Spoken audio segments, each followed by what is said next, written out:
তাহলে আল্লাহ বলতেছেন ইয়া আইয়ুহাল্লাযিনা আমানু কুতিবা আলাইকুমুস সিয়াম, ওই ইমানদার বান্দারা তোমাদের জন্য রমজানের রোজাকে আমি ফরজ করে দিলাম।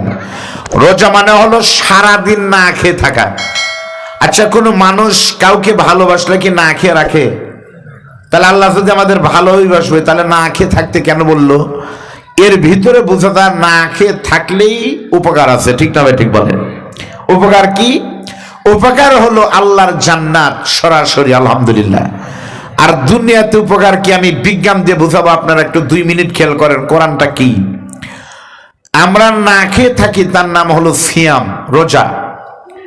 হিন্দুরা না খেয়ে থাকে তখন তাদের ওই না খেয়ে থাকার নাম কি হয়? আরেকটু কমাইবেন, কি হয়? উপবাস। খ্রিস্টানরা না খেয়ে থাকলে তার নাম হয় ফাস্টিং। আন্দোলনকারীরা না খেয়ে থাকলে তার নাম হয় অনশন, তাই না? না খেয়ে থাকে কিন্তু সব জায়গায় আছে। বিজ্ঞান প্রমাণ করলো কোরআনের এই আয়াতটা নিয়ে, জাপানের একজন বিজ্ঞানী, আপনারা অনেকে শিক্ষিত ভাইরা জানেন, যেই বিজ্ঞানী কোরআনের খ্রিস্টান বিজ্ঞানী এই আয়াত গবেষণা করে নোবেল পুরস্কার পাইছে।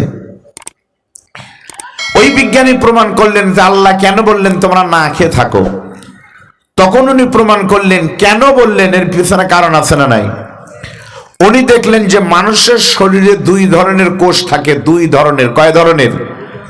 একটা হলো সবল কোষ আর একটা হলো দুর্বল কোষ, রুগ্ন কোষ। এই যে মুরব্বীর বয়স 80 বছর হবে না, ওনার শরীরের বিভিন্ন কোষগুলো আছে যে কোষগুলোর কারণে উনি রোগ জীবাণু হচ্ছে।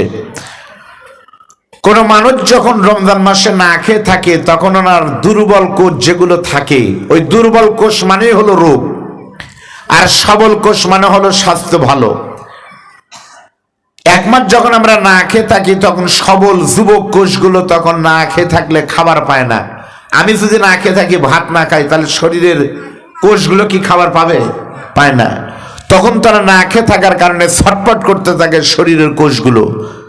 এক পর্যায়ে যখন দুপুরবেলা আপনারা না খান তখন ওই যুবক কোষগুলো ক্ষুধা সহ্য করতে না পেরে নিজেরাই নিজেদের মুরব্বী কোষগুলোকে খেয়ে ফেলে।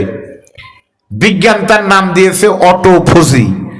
অটো মানে হলো নিজে নিজে, ফজি মানে হলো খেয়ে ফেলে।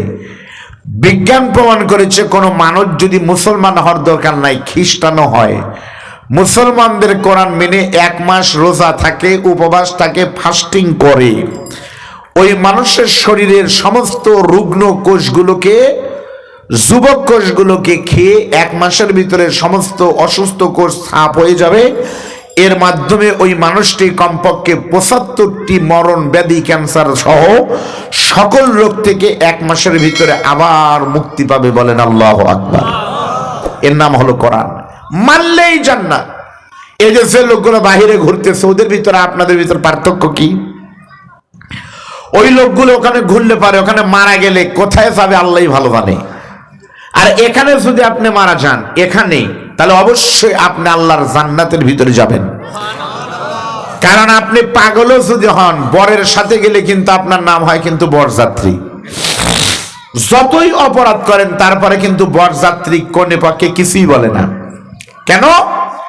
কারণ তাদেরকে গালি দিলে, রাগ করলে পারে বরের কিন্তু ক্ষতি হয়, অপমান হয়।